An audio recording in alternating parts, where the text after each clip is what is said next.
ಇಷ್ಟೊಂದು ಹಣ ಖರ್ಚು ಮಾಡಿ ಜಾಮೀನು ತಗೊಂಡು ಹೊರಗೆ ಬಂದಿದ್ಯಾ, ಅದು ಇಷ್ಟೊಂದು ಅರ್ಜೆಂಟಾಗಿ. ಅಂಥದ್ದೇನಿತ್ತಪ್ಪ ಪ್ರಾಬ್ಲಮ್ಮು?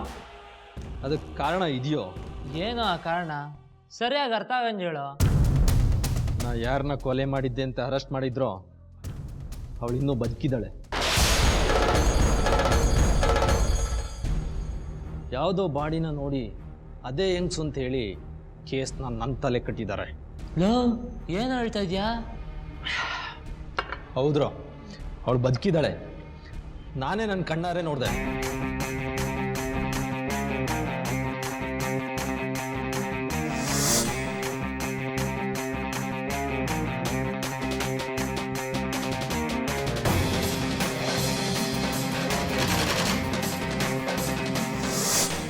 ಆ ಇನ್ಸ್ಪೆಕ್ಟ್ರು ಕೇಸ್ನ ಓಪನ್ ಮಾಡಿ ಎನ್ಕ್ವೈರಿ ಮಾಡೋದು ಬಿಟ್ಟು ಮುಚ್ಚಾಕೋಕೆ ನೋಡ್ತಿದ್ದಾನೆ.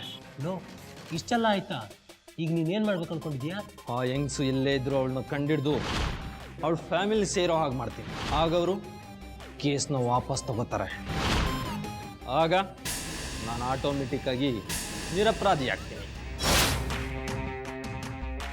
ಯಾವುದೋ ಬಾಡಿ ತೋರಿಸಿ ಮೋಸ ಮಾಡಿದ್ರು ಅಂತ ಫ್ಯಾಮಿಲಿ ಕೈಲಿ ಕೇಸ್ ಹಾಕಿಸ್ತೀನಿ. ನಿರಪರಾಧಿಯಾದ ನನಗೆ ಮಾನಸಿಕವಾಗಿ ದೈಹಿಕವಾಗಿ ಹಿಂಸೆ ಕೊಟ್ಟರು ಅಂತ ಅವ್ರ ಮೇಲೆ ಕೇಸ್ ಹಾಕ್ತೀನಿ. ಆ ಪೊಲೀಸರನ್ನ ಬುಗ್ರಿ ಥರ ಆಡಿಸ್ತೀನಿ. ಲೋ, ಇದೆಲ್ಲ ಆಗುತ್ತಾ? ಆ ಇನ್ಸ್ಪೆಕ್ಟ್ರ್ ಗೊತ್ತಾದ್ರೆ ಅವ್ನು ನಿನ್ನ ಸುಮ್ಮನೆ ಬಿಡ್ತಾನಾ? ಬರೋ ಕೇಸೆಲ್ಲ ನಿನ್ನ ತಲೆ ಕಟ್ಟಿ ಲೈಫ್ ಲಾಂಗ್ ನಿನ್ನ ಜೈಲಲ್ಲಿರೋ ಥರ ಮಾಡ್ತಾನೆ.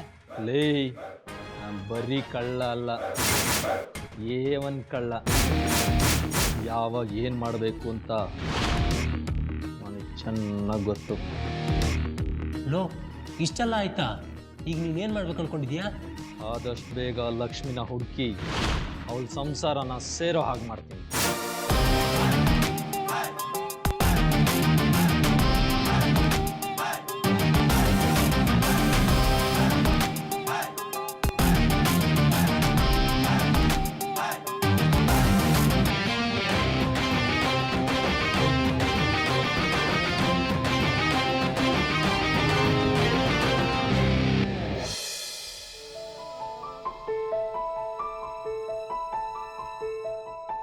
ಅತ್ತೆ, ಏನಮ್ಮ? ಅತ್ತೆ ಪೇಪರ್ಸ್ಗೆಲ್ಲ ಸೈನ್ ಮಾಡಿದ್ರಾ? ಇಲ್ಲಮ್ಮ, ಈಗ ಮಾಡ್ಕೊಡ್ತೀನಿ. ಅದಕ್ಕೆ ಏನಜ್ಜಿ? ಆ ಪೇಪರ್ಸ್ ಎಲ್ಲ ತಗೊಂಡ್ ಬಮ್ಮ. ಹೋಗಮ್ಮ.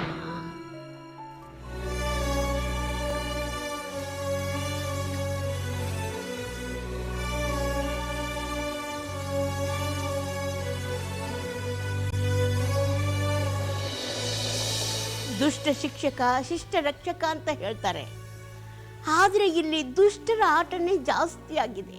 ಇದನ್ನೆಲ್ಲ ನೋಡ್ತಿದ್ರು ನೀನು ಯಾಕೆ ಸುಮ್ಮನೆ ಇದೆಯಾ ಅಂತ ಗೊತ್ತಾಗ್ತಿಲ್ಲ. ಒಟ್ಟಿನಲ್ಲಿ ನಿನ್ನನ್ನು ನಂಬಿ ನನ್ನ ತಾಯಿ ಲಕ್ಷ್ಮಿ ಹೆಸರಿನಲ್ಲಿರೋ ಆಸ್ತಿನ ಇವ್ರ ಹೆಸರಿಗೆ ಮಾಡಿಸೋದಕ್ಕೆ ಸೈನ್ ಹಾಕ್ತಿದ್ದೀನಿ. ನೀನೇ ಕಾಪಾಡಬೇಕು ತಂದೆ.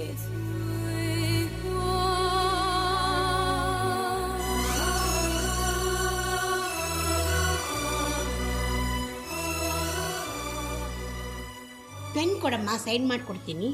ಪೆನ್ನ? ಅತ್ತೆ, ನಿಮಗೆ ಸೈನ್ ಮಾಡೋದಕ್ಕೆ ಬರೋದಿಲ್ಲ ಅಂತ ಹೇಳಿದ್ರಿ. ಓ ಹೌದಲ್ವಾ, ಎಲ್ಲ ತಿಳ್ಕೊಂಡಿದ್ದೀಯಾ? ಮತ್ತೀಗ ಏನಮ್ಮ ಮಾಡೋದು? ನಾನು ಅದಕ್ಕೆಲ್ಲ ರೆಡಿ ಮಾಡಿದ್ದೀನಿ. ಅಣ್ಣ,